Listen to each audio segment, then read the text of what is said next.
Hər vaxtınız xeyir, hörmətli izləyicilər. Bugün yenə hüquq fəlsəfəsi üçün, ictimai-siyasi fikir tarixi üçün kifayət qədər əhəmiyyətli olan bir mövzu barədə söhbət eləyəcəyik.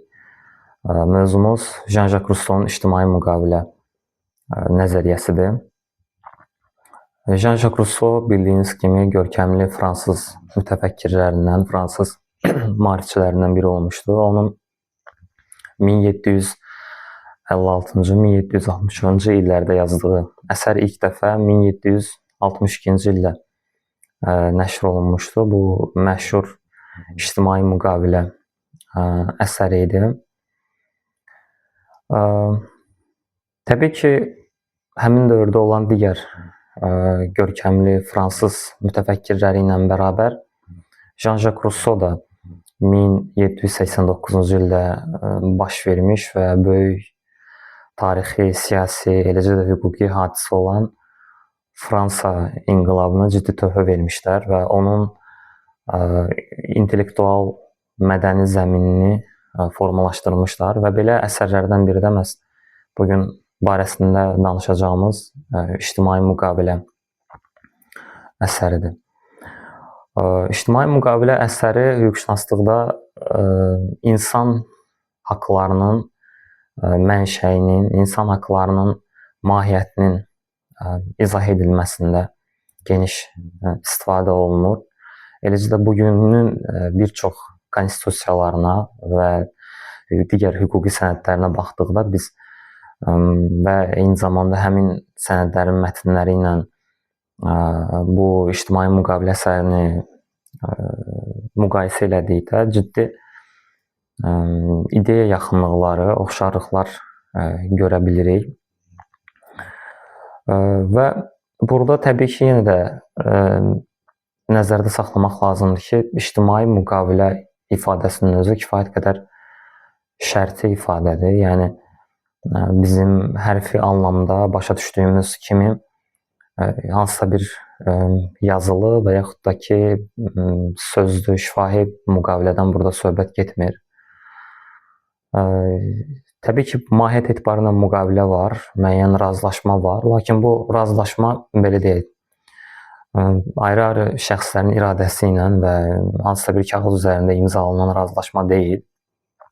Burada bir qədər mücərrəd bir razılaşmadan söhbət gedir və biz konkret olaraq hansısa bir tarixi, xronoloji baxımdan hansısa bir ili örnək göstərə bilmirik ki, məhz bu ildə ictimai müqavilə bağlanıb və bununla da cəmiyyətdə yeni münasibətlər formalaşıb, insanlar artıq zorakılıqdan, bir-birlərinə qarşı zorakılıqdan imtina ediblər və qərara gəliblər ki, hüquqi, demokratik cəmiyyətdə yaşasınlar, hər kəs bir digərinin haqqına, o cümlədən mülkiyyət haqqına, yaşamaq haqqına hörmət etsin və bununla da cəmiyyət inkişaf eləsin.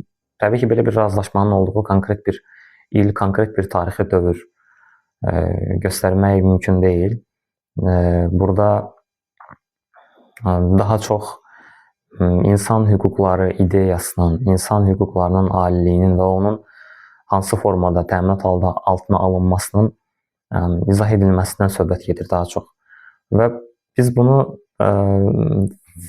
hüquq fəlsəfəsi fikri tarixində bir çox örnəklərini göstərə bilərik ki, hansı ki, orada yenə də konkret bir hadisədən, konkret bir şəxsdən, konkret bir prosesdən söhbət getmir. Sadəcə olaraq ümumi mücərrədləşdirmə ilə çeşidli əsərlərdə örnəklər var ki, bu örnəklərdən biz bugünün özündə də istifadə edə bilirik və həmin ideyaları normalar şəklində reallığa gətirə bilirik və həmin normalarda hüquq normalары olaraq tətbiq edilir. Belə mücərrədləşdirmə örnəklərindən birində yenə görkəmli fransız mütəfəkkiri Charles Montesquieu'nun qanunların ruhu haqqında əsərini göstərə bilərik. Ad kifayət qədər bədidir. Ruh sözünün özü kifayət qədər mücərrəddir, amma qanunların necə formalaşması, onun tarixi, siyasi, iqlim, coğrafi, digər göstəricilərdən asılı olaraq necə yaranması, insanların həyatına hansı formada təsir göstərməsi, onun hansı quruluşa malik olmasını izah eləmək baxımından, amma ruh ifadəsi kifayət qədər yerində oturur. Və burada heç də söhbət ruh deyəndə ilk dəfə ağla gələn metafizik məsələdən getmir. Sosial şərtlərdən gedir, coğrafi şərtlərdən gedir, iqlim şərtlərindən gedir və eyni zamanda təbii ki, qanunların qəbul edilməsini şərtləndirən zərurətlərdən və determinantlardan gedir ki, belə bir əsərdə Qanunların ruhu haqqında əsərində məhz görkəmli fransız mütəfəkkiri həm siyasi fikir tarixində, həm də ki, hüquqi fikir tarixində böyük əhəmiyyətə malik olan Charles Louis Montesquieu yaratmışdı və belə əsərlərdən biri də ictimai müqavilədir. İctimai müqavilə mahiyyət etibarilə nədir? Burada yenə də doğrudur, konkret bir tarixi il göstərə bilməsək də müəyyən tarixi ekskursiya etmək mümkündür. Belə ki, insanlar bildiyimiz kimi ilkin dövrlərdə, qədim dövrlərdə, xüsusilə ibtidai icma quruluş dövründə belə idi, bir-birlərinin müharibə vəziyyətindədirlər. Onların hər hansısa bir mülkiyyət anlayışı yoxdur. Təbii ki, hüquqdan söhbət gedə bilməz. Çeşitli tabular var öz yerində, amma ki, mahiyyət etibarilə ilkin dövrlərdə, qədim dövrlərdə insanlar bir-birləri ilə müharibə vəziyyətində idilər. Yəni, hamının hamıya müharibəsi vəziyyəti idi. Thomas Hobbesin deyimi ilə desək, insan insanın canavarıdır. Heç kəsin mülkiyyətinə və təbii mülkiyyət anlayışı ümumiyyətlə yoxdur, amma bir şəxsi sərhəddinə hörmətlə yanaşmır. Hər kəs bir digərinin haqqına müdaxilə edə bilir, çünki mütləq azadlıqdır və insanlar bir-birlərini öldürmək azadlığına malikdirlər. Bir-birlərinin malına, canına qəsb etmək azadlığına malikdirlər və belə olan şəraitdə də təbii ki, cəmiyyətin inkişafından və normal insan cəmiyyətinin fəaliyyətindən söhbət gedə bilməz. Çünki faktiki olaraq həmin dövrlərdə insanlar instinktləri əsasında hərəkət edirdilər. Qida uğrunda, cütləşmək uğrunda, yaşamaq uğrunda və digər bu kimi şeylər uğrunda sadəcə bir-birlərini öldürürdülər, bir-birlərinin belə deyək, sərhədlərinə və mücərrəd də desək, haqlarına müdaxilə edirdilər. Və mahiyyət etibarilə təbii ki, bu insan cəmiyyəti bu formada, insan topluluğu daha doğrusu, topluluqla cəmiyyətin fərqinə də, toplumla topluluğun fərqinə də daha sonra toxuna bilərik. Amma ilkin dövrlərdə təbii ki, bu topluluğun inkişaf eləməsi, cəmiyyət kimi formalaşması və ümumiyyətlə fiziki olaraq mövcudluğu mümkün ola bilməzdi. Və belə olan şəraitdə də insanlar yenə şərti olaraq toplaşdılar və belə qərara gəldilər ki, biz bu mütləq azadlığımızdan imtina eləyək, o azadlığımız çərçivəsində olan səlahiyyətlərimizin bir hissəsini bizim, belə deyək, hüquqlarımızı təmin edən hansısa bir quruma ötürək. Və bu qurumda dövlət olur. Dövlət müəyyən səlahiyyətlər əldə edir. O müəyyən ərazidə müəyyən insanlar topluluq üzərində hakim gücdür. Və insanlar arasında münasibətlərə nəzarət eləyir və beləliklə də insanların həm mövcudluğunu, həm də inkişafını təmin edən bir orqan olur. Və insanlar da o bir-birlərini öldürmək, bir-birlərinin mülkiyyətini qəsb eləmək, bir-birlərinin belə deyək, haqqını tapdalamaq azadlıqlarının önəmli hissəsini bu quruma ötürürlər və belə bir sanki razılaşma yaranır onların arasında ki, bundan sonra dövlət bizim həyatımıza nəzarət eləyəcək və biz də dövlətin qoyduğu, eyni zamanda təbii ki, həmin toplumun özünün razılaşması əsasında və onun təsdiqi əsasında olan normalar əsasında bizim həyatımıza nəzarət eləyəcək və bizim bir-birimizi öldürməyimizə, bir-birimizə xəsarət yetirməyimizə mane olacaq. Mahiyyət etibarilə ictimai müqavilə budur. Bunu insan hüquqlarının belə deyək, mənşəyi baxımından görmək mümkündür ki, insan haqları da bildiyimiz kimi dövlət üzərində nəzarət mexanizmlərindən biridir, hansı ki, o dövlətə qarşı durur və dövləti bir zəruri şər olaraq görür. Dövlət şərdir ona görə ki, o insanların azadlıqlarını çərçivələndirir, insanların həyatına müdaxilə eləyir, normalar qoyur. Heç kəs öz azadlığından keyfi üçün təbii ki, imtina eləməz. Amma bir şey ki, bu azadlıq əgər insanın özünə zərər yetirirsə və bu azadlıq cəmiyyətin özünün məhvinə gətirib çıxara bilirsə, bu halda artıq dövlətin olması zəruridir. Məhz buna görə də elə dövlətə zəruri şər olaraq baxılır bu ideyada, bu belə deyək də yanaşmada. Və təbii ki, burada hamının hamıya müharibəsi vəziyyətində yalnız güclünün üstünlüyündən söhbət gedə bilərdi. Onun ədalətli olmasına zərurət yox idi və o istədiyini eləyə bilirdi. Lakin bu ictimai müqavilə modelində artıq o istədiyini eləyə bilmir və o məcburdur ki, cəmiyyətin müəyyən təsdiqlərini alsın. Demokratik ideya olaraq bunu başa düşə bilərik. Jean-Jacques Rousseau'nun özü onsuz da əsərində bildirdiyi kimi, burada söhbət respublikadan gedir. Yəni, ən uğurlu idarə quruluşu olaraq respublikanı bildirir. Çünki burada məhz adından göründüyü kimi ümumi işdən söhbət gedə bilər və məşhur deyimdə olduğu kimi Romalılar xoşbəxtliyinizi təmin edən qanunları yenə özünüz qoyun. Siz təsdiqləmədiyiniz müddət ərzində heç bir qanun qüvvəyə minə bilməz, heç bir qanun qəbul edilə bilməz. Toplumla topluluğun fərqi də bu baxımdan fərqlənir ki, topluluq sadəcə insanların bəlli bir yığıncağıdır. İnsanlar bir araya gəlirlər, fərqində olmadan belə, heç bir məqsəd və motiv olmadan bir araya gəlirlər, sadəcə birgə yaşayırlar və yaxud da birgə hər hansı ki, təbii fəaliyyət həyata keçirirlər. Bu topluluqdur. Burada hansısa bir məqsəddən söhbət gedə bilməz. Məqsədi olan qurum isə, yığıncaq isə toplumdur. Bunun örnəyini yenə müasir qanunvericilikdən vermək mümkündür. Azərbaycan Respublikasının Mülki Məcəlləsini açıb belə oradan məhdud məsuliyyətli cəmiyyətin anlayışına baxmaq, onun şərtlərinə baxmaq kifayətdir ki, orada adından göründüyü kimi söhbət hansısa bir məqsədi olan, gəlir əldə eləmək məqsədi güdən bir toplumdan gedir, cəmiyyətdən gedir. Böyük anlamda cəmiyyətlər də belədir. Əgər konkret onların hansısa bir məqsədi yoxdursa və bu məqsəd istiqamətində fəaliyyət göstərmirlərsə, onlar sadəcə topluluqdan ibarətdirlər. Onlar sadəcə insan yığıncağıdırlar və heç bir qurucu gücə malik deyirlər. Və ictimai müqavilədən öncəki dövrlərdə olan cəmiyyətin, o topluluğun vəziyyəti də məhz bu cür idi.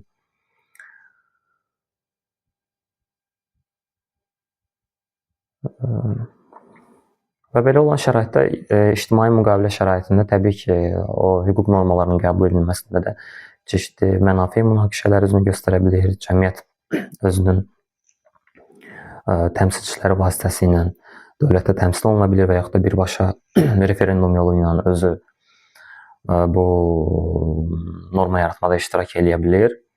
Bunlar təbii ki, aydın məsələlərdir. Sonraki dövrlərdə hakimiyyətlərin bölgüsünün olması, bunun konstitusiyalara daxil edilməsi,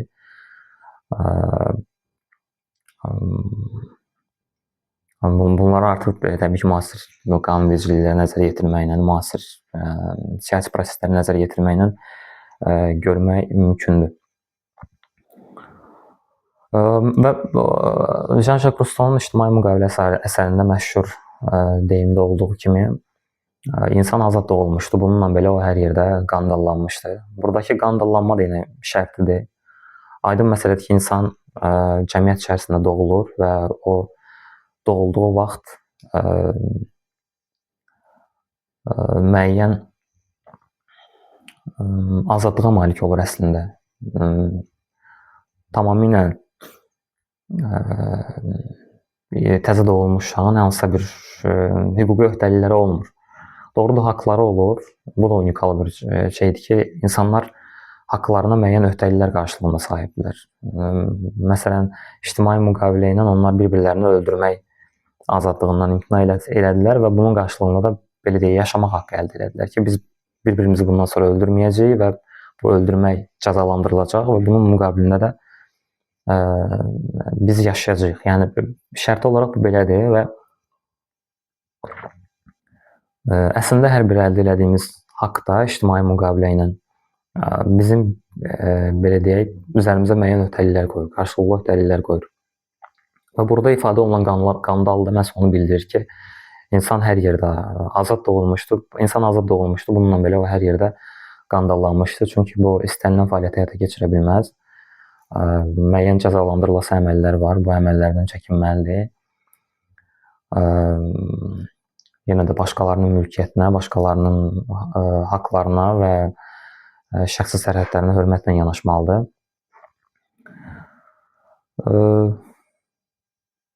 Və burada ifadə olunan həmin çərçivəndə məhz qandal ifadəsi əvəz eləyir. Jean-Jacques Rousseau'nun maraqlı təklif elədiyi məqamlardan biri də o güc bölgüsü idi. Söhbət burada təbii ki, qanunların qəbul edilməsi, normaların yaradılması ilə onların tətbiq edilməsinin balansından gedir. Bunlar ayrı-ayrı güclərdir və o bildirir ki, istənilən hər hansısa bir, belə deyək, ideyanın, hər hansısa bir normanın həyata keçirilməsi üçün birinci növbədə onun yaradılması gərəklidir təbii ki və bu yaradanlarla onu icra edənlər fərqlənməlidir. Çünki burada əgər həmin o normanı qoyanla onu icra edən eyni olsa, bu halda cəmiyyətin iştirakçılığı minimal olur. Çünki tamamilə nə qədər mütləq hakim müəyyən ərazi və müəyyən əhali üzərində mütləq hakim olmasına baxmayaraq, dövlətin bu cür sərhədsiz gücü ola bilməz və bu artıq ancaq bir və xalqın iradəsinin ziddinə olan normaların tətbiqinə gətirib çıxara bilər. Buna görə də o güc bölgüsünü nəzərdə tuturdu və normalar qəbul edən, qanunverici ilə onları icra edən icraedici orqanların fərqləndirilməsinin zərurətini bildirirdi. Təbii ki, burada məhkəmə hakimiyyəti də vardır. Əsərin özünü açıb oxusanız, təbii ki, oradan daha aydın izahlarla, mən verdiklərimi təbii ki, ümumiləşdirmədir. Oradan daha aydın izahlarla aydın ola bilər ki, bu hansı, belə deyək, zəmində məhz belə olmalı idi ki, niyə dövlətdə güc bölgüsü olmalıdır. Və o, bu baxımdan dar anlamda hökuməti nəzərdə tuturdu ki, hökumət yalnız hüquq normalarını realizə edən, onu həyata keçirən orqan olmalıdır. Doğrudur, hökumət çeşidli normativ hüquq aktlar qəbul edə bilər. Müasir dillə desək normativ hüquq akt. Lakin bu məsələlərin də dairəsi məhdud olmalıdır. Və bu da təbii ki, öz əksini yenə Azərbaycan Konstitusiyasının özünün örnəyində görmək mümkündür ki, prezidentin fərmanı ilə tənzimlənən məsələlər ayrıdır, Nazirlər Kabinetinin qərarları ilə tənzimlənən məsələlər var, eyni zamanda qanunlarla tənzimlənən məsələlər var. Bunlar ayrı-ayrıdır. Çünki məhz o qanunverici orqanın qanun qəbul etmək səlahiyyəti var. Digər icraedici orqanın qanun qəbul etmək səlahiyyəti yoxdur və bu qanunların özünün də nə barədə qəbul olunmasını nəzərə yetirsək, görərik ki, orada cəmiyyət üçün təməl məsələlər və daha geniş, daha əhatəli məsələlər öz əksini tapıb. Çünki yenə də həmin məsələlərlə bağlı yalnız bir mərkəzdən normaların qəbul edilməsi və onların realizə edilməsi artıq toplumun iradəsinə zidd gələ bilər. Çünki toplum öz təmsilçiləri vasitəsilə qanunverici orqanda təmsil olunur. Toplumda çeşidli mənafe qrupları var. Bu mənafe qruplarının birləşməsi həyata keçirə bilər və təbii ki, burada yenə də idarə edənlərin özlərinin də maraqları var və bu maraqların ziddiyyətinin qarşısının alınması və bu maraqların ziddiyyətinin, təbii olaraq bu ziddiyyət həmişə olur, olmalıdır və olacaq da, bu ziddiyyətin mənfi nəticələrinin qarşısının alınması üçün Jean-Jacques Rousseau güc bölgüsünü, yəni o hakimiyyətlərin bölgüsü, yenə müasir dillə desək, zəruri hesab eləyirdi.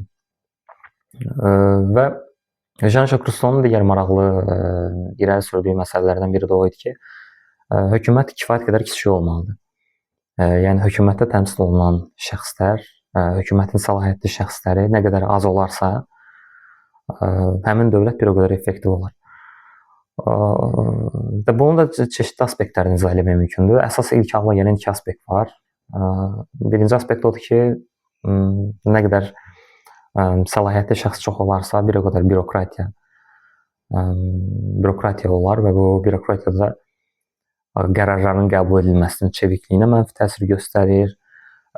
Baş verən hadisələrə dövlətin daha zəif reaksiya verməsinə, daha yavaş reaksiya verməsinə gətirib çıxarır. Bu baxımdan kiçik və daha effektiv hökumət, daha belə deyək, çevik qərarlar qəbul edən və cəmiyyətdəki proseslərə daha çevik təsir göstərə bilən, hər hansısa bir hadisə qarşısında daha çevik reaksiya verə bilən hökumətin formalaşmasına gətirib çıxara bilir. Bir digər aspekti isə təbii ki, azadlıq aspektidir. Hər bir səlahiyyətli şəxs əslində bizim azadlığımızdan özünə pay götürür. Çünki məhz biz o ictimai müqavilə nəzəriyyəsinə əsasən öz azadlıqlarımızın müəyyən hissəsini ötürmüşük. O səlahiyyətli şəxslərə ki, bizi qorusunlar, bizim aramızda olan münasibətləri tənzimləsinlər. Belə halda isə nə qədər çox səlahiyyətli şəxs çox olarsa, bir o qədər bizim azadlığımızdan və şəxsi sərhədlərimizdən gedir əslində. Və bu da müasir dövrdə özünü doğruldan ideyalardan biridir. Və bu baxımdan o dar anlamda hökumət deyəndə Jean-Jacques Rousseau elə icraedici hakimiyyəti nəzərdə tuturdu. Geniş anlamda təbii ki, buraya yenə qanunverici hakimiyyət, məhkəmə hakimiyyətini də aid edə bilirik. Çünki onların özləri də müəyyən siyasi iradənin məhsulu olduğuna görə birbaşa və ya dolayı şəkildə onlar da əslində hökumətdirlər. Amma dar anlamda və o çevik hökumət, daha az saylı hökumət deyəndə Jean-Jacques Rousseau məhz icraedici hakimiyyət nəzərdə tuturdu. Və həmin o, belə deyək, qanunların qəbul edilməsi prosesində niyə qanunverici hakimiyyəti ayırmaq zəruri hesab edirdi? Bunun belə deyək, zəruriyyətlərindən biri də qanunların müəyyən ədalət meyarına malik olması, eyni zamanda təbii hüquq nəzəriyyəsi ilə yanaşsaq, əxlaq, adət-ənənə və ictimai fikir baxımından zəngin olması üçündür.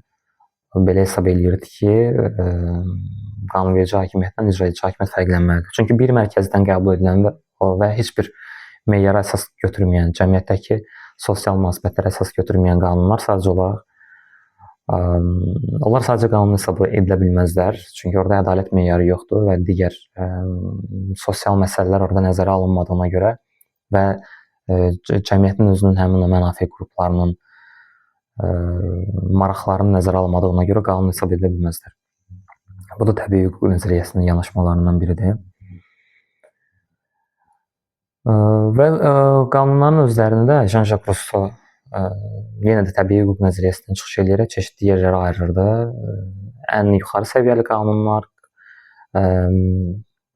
daha digər belə deyək də, dar dairəni əhatə edən qanunlar, bunlar cari qanunlardır və ayrı-ayrı cəmiyyət həyatı ilə bağlı məsələləri tənzimləyir və digər onun ən ali hesab etdiyi qanunlar maraqlıdır ki, yenə adət normaları, əxlaq normaları, cəmiyyətin özündə olan və insanlar arasında münasibətlərdə özünü göstərən dəyərli normalardır. Burada yenə əxlaqdan, adətdən, insanların bir-birlərinə vicdanlı münasibətlərindən, insafdan və s. bu kimi məsələlərdən söhbət gedir və bunun üçün də təbii ki, yenə təsir önəmlidir və ictimai müqavilədə o nəzərdə tutulan demokratiya anlayışı da əslində daha çox təhsil görmüş və hüquqi düşüncəyə sahib olan cəmiyyət üçün nəzərdə tutulub. Digər halda yenə də artıq hər hansı bir məqsəd və hər hansı bir təhsilə malik olmayan o insan qrupları sadəcə topluluqdur, onların fəaliyyəti demokratiya yarada bilməz. Və bu baxımdan ən ali ideya, yenə təbii hüquq nəzəriyyəsindən çıxış edərək Jean-Jacques Rousseau bildirir ki, ən ali belə deyək, normalar məhz cəmiyyətdə insanlar arasında qanunların yolu ilə deyil, insanların özlərinin öz adətləri ilə, əxlaqları ilə və vicdanlarını müəyyən elədiyi o qanunlardır.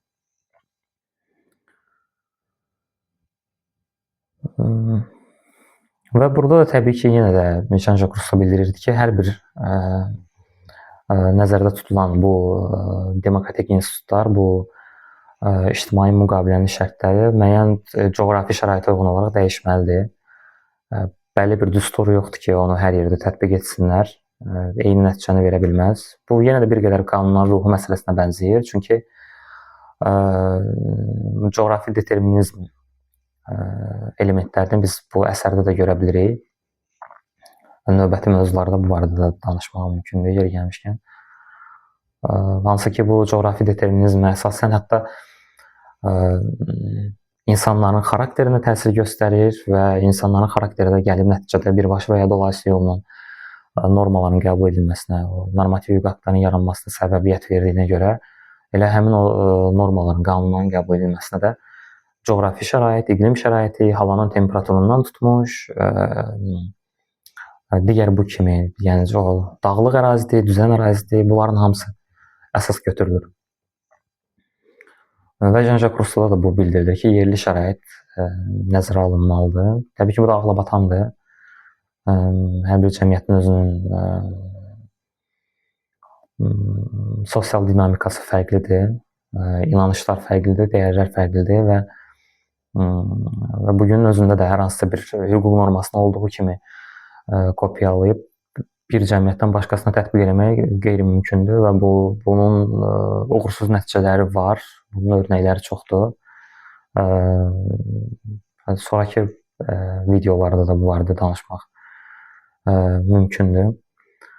Və nəticə olaraq sonluqda qeyd eləyək ki, yenə də əsərin özünü təbii ki, oxuya bilərsiniz. Onun barədə çeşitli araşdırma yazıları var. 4 kitabdan ibarətdir bu əsər. Həcmcə də o qədər də böyük deyil. Azərbaycan dilində də nəşr olunub. Digər dillərdə də var. Orijinaldan oxumaq təbii ki, daha arzulanandır. Əgər orijinal dili bilirsinizsə, fransız dilini.